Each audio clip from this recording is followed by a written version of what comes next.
Nagbabalik muli ang Panahon TV Weekend Edition. Time check po muna tayo, 5:18 ng umaga, ayon sa Philippine Standard Time. Dahil ngayon ay Sunday, nakalaan po ito para ipakita natin ang ilan sa mga nagagandahang larawan na pinadala sa atin ng mga masusugid nating manonood. Unahin natin ang pinadala ni Gail Calusa, kuha mula sa Boracay. Kitang-kita nga natin na ang Boracay ay isla o isa sa mga hotspot para sa scenic view ng karagatan. Kaya talaga nga naman pag panahon ng tag-init, it's more fun in the Philippines. Mula naman sa sender natin na si Carira Espaliardo, isang litrato mula sa Calaguas. Nakakabighani ang ganda ng Calaguas dahil sa pinong buhangin at kalmadong tubig nito. Kaya sa mga hindi pa nakakapunta dito, wag nang pagpahuli.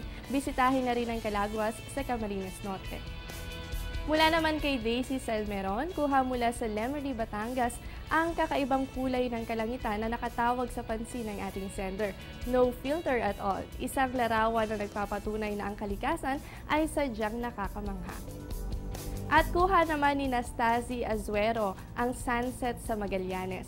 Marami sa atin ang binabaybay ang kahabaan ng Magallanes, kaya para hindi mainip, abangan natin ang sunset dito dahil siguradong kahit syudad, walang dadaig sa ganda ng paglubog ng araw.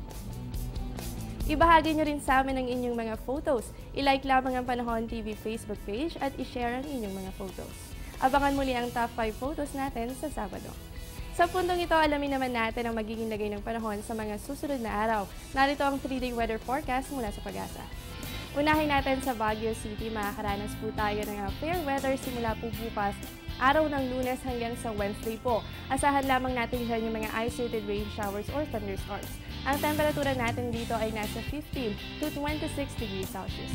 Dito naman sa atin sa Metro Manila, fair weather din po ang aasahan natin simula bukas hanggang sa Wednesday. Yan po ay partly cloudy to cloudy skies with isolated rain showers or thunderstorms at asahan po natin na mas madalas yan sa hapon o gabi.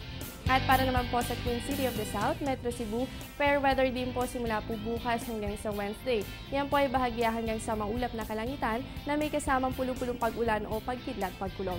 Ang temperatura natin dito ay nasa 25 to 33 degrees Celsius. At para naman po sa Metro Davao, aasahan din po natin ang partly cloudy to cloudy skies at may kasama po yung mga isolated rain showers or thunderstorms simula po bukas hanggang sa araw ng Miyerkules.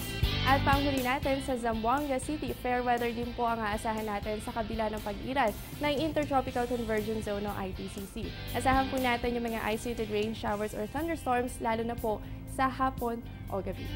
At yan ang 3-day weather forecast mula sa Pag-asa. Ngayon naman alamin natin yung mga magiging lagay ng temperatura sa mga piling lungsod, bakasyonan dito sa bansa.